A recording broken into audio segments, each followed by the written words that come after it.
ఆమె party BJP party ఎమ్మెల్యేకి నిలబడితే 7,000 ఓట్లు వచ్చి డిపాజిటే గల్లంత ఇంకా మీ దగ్గరే ఉందమ్మా నేను అడగడానికి. అదే విధంగా మిత్రుడు ప్రవీణ్ కుమార్ ఐపీఎస్ ఆఫీసర్, ఏ రోజు కూడా ఆయనను గౌరవించినాం. ఆయన ఉద్యోగం రాజీనామా చేసినప్పుడు, ఆయన ఉద్యోగంలో ఉండి చంద్రశేఖరరావు ఆయనను ఇబ్బంది పెట్టినప్పుడు మేమందరం ప్రవీణ్ కుమార్ గారికి అండగా నిలబడ్డాం. ఆయన ఉద్యోగం రాజీనామా చేసినప్పుడు మేము కూడా బాధపడ్డాం. ప్రవీణ్ ప్రజా జీవితంలో ఉండాలి, దొరలకు వ్యతిరేకంగా కొట్లాడాలి అని మేమందరం ఆయనను ఆహ్వానించినాం. మరి నేను ఇవాళ అడుగుతున్న మిత్రుడు ప్రవీణ్ కుమార్ గారిని, ఆయన డీజీపీ అయ్యే అవకాశం ఉన్న మీరు ఐపీఎస్ అధికారిగా రాజీనామా చేసి ఈ దొరల పెత్తనాన్ని సహించేదే లేదు, ఈ దొరలకు వ్యతిరేకంగా గడీలను బద్దలు కొడతా, గడీలను గూలుస్తా అని ఆనాడు మీరే కదా ప్రవీణ్ కుమార్ గారు మాట్లాడింది, మీరే కదా ప్రజలకు చెప్పింది.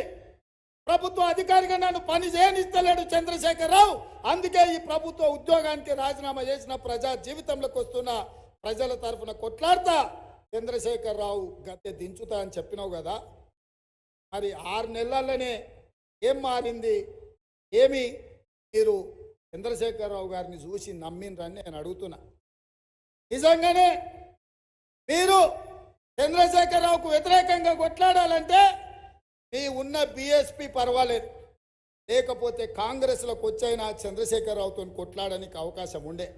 కానీ 2 కాదని ఎవరికైతే వ్యతిరేకంగా మీరు రాజీనామా చేసిండ్రో, ఎవరినైతే 4 కోట్ల తెలంగాణ ప్రజలు తిరస్కరించి 100 మీటర్ల గోతి తీసి పాతి పెట్టిర్రో, ఇవాళ నువ్వు మళ్ళా సమాధుల కాడ పోయి ఆ సమాధులకు పూల దండలేసి సమాధిలో పాతుకుపోయిన చంద్రశేఖరరావును ఎందుకు భుజాల మీద పెట్టి మోసుకొని తిరగాలనుకుంటున్నావు క్రమా అని నేను అడుగుతున్నా. ఎందుకు నువ్వు మద్దతు పలుకుతున్నావు?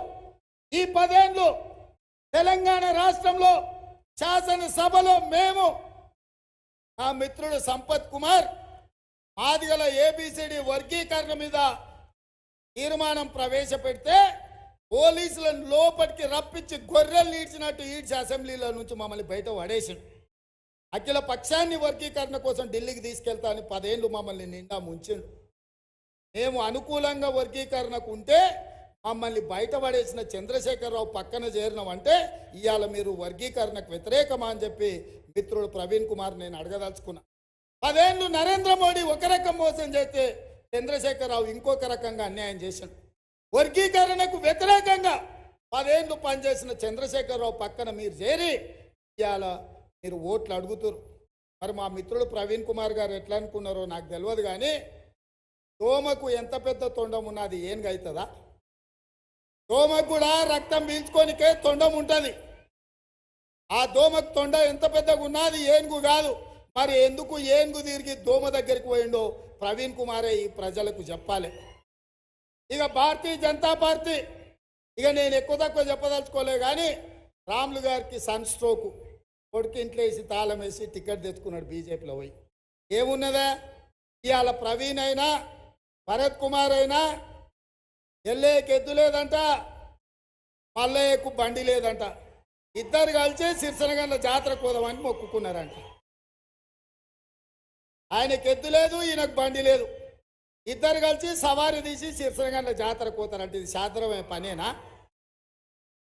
ఇవాళ ఈ రాష్ట్రంలో కాంగ్రెస్ పార్టీ అధికారంలో ఉంది. 4.5 ఏళ్ళు మనం అధికారంలో ఉంటాం. ఈ 4.5 ఏళ్ళు రాజకీయాలు పక్కన పెట్టి మనందరం కలిసి కట్టుగా మన ప్రాంతంలో ఉన్న పెండింగ్ ప్రాజెక్టులు పూర్తి చేసుకోవాల్సిన బాధ్యత వాళ్ళిద్దరి మీద లేదా అని నేను అడుగుతున్నా. చదువుకున్న మేధావి ప్రవీణ్ కుమార్ గారు, ఈ మాత్రం ఆలోచన వారికి రాదా? ఇవాళ చంద్రశేఖరరావును ప్రజలు తిరస్కరిస్తే తిరస్కరించిన చంద్రశేఖరరావు పక్కన మీరు కూర్చుంటే తెలంగాణ సమాజం ముందు మీరు దోషిగా నిలబడరా? మాదిగ జాతికి ద్రోహం చేసిన చంద్రశేఖరరావును నువ్వు భుజాల మీద మోస్తే రేపు వర్గీకరణకు అన్యాయం జరగదా? మాదిగల వర్గీకరణ ఎట్లా జరుగుద్దని నేను మిత్రుడు ప్రవీణ్ కుమార్ గారిని నేను అడగదలుచుకున్నా. నాకు కోపం లేదు ప్రవీణ్ గారి మీద, బాధ ఉన్నది. ఈ తెలంగాణ రాష్ట్రానికి డీజీపీ అయ్యేటోడు ఆయన, అదే ఐపీఎస్ అధికారిగా ఉంటే ఇదే కాంగ్రెస్ ప్రభుత్వం తెలంగాణ రాష్ట్రానికి డీజీపీని చేసేది ప్రవీణ్ కుమార్ గారిని. ఈరోజు ముఖ్యమంత్రితో సమాన హోదా ఉండే డీజీపీని చేసి ఉండేది కాంగ్రెస్ పార్టీ. ఇదే కాదు, తెలంగాణ రాష్ట్రం వచ్చిన తర్వాత మన ప్రభుత్వం ఏర్పడిన తర్వాత తెలంగాణ పబ్లిక్ సర్వీస్ కమిషన్లో 30 లక్షల నిరుద్యోగులు నమోదు చేసుకున్నారు. 2 లక్షల ప్రభుత్వ ఉద్యోగాలు ఖాళీలు ఉన్నాయి. భర్తీ చేయడానికి లక్షలాది మంది నిరుద్యోగ యువకుల కళ్ళల్లో ఆనందం చూసి వెలుగులు నింపడానికి పబ్లిక్ సర్వీస్ కమిషన్ చైర్మన్ గా ప్రవీణ్ కుమార్ గారిని నిర్ణయిస్తుందని మన ప్రభుత్వము మాట్లాడితే ఆ పదవి వారు తీసుకోలే. వారి కారణాలు వారికి ఉండదు, తెలియదు. ఎందుకు నేను వారిని అడిగినా అంటే, అట్టడుగు వర్గాల నుంచి పాలమూరు నుంచి వచ్చిన బిడ్డ, ఒక మాదిగ సోదరుడు ఆ పబ్లిక్ సర్వీస్ కమిషన్ చైర్మన్గా ఉంటే నిరుద్యోగ యువకులకందరికీ న్యాయం జరుగుతుందన్న ఆలోచన నేను చేసిన. ఆ పదవి తిరస్కరించి ఇవాళ దొరల గడీల దగ్గర కాపలా నిలబడడానికి మిత్రుడు ప్రవీణ్ కుమార్ గారు నిలబడ్డారు. మిత్రులారా, మీరు వేసే ఓటు ప్రవీణ్ కుమార్కు కాదు, మీరు వేసే ఓటు మొన్న మీరు బొందబెట్టిన చంద్రశేఖరరావుకు పోతుంది తప్ప ఓటు ప్రవీణ్ కుమార్కు పోదు.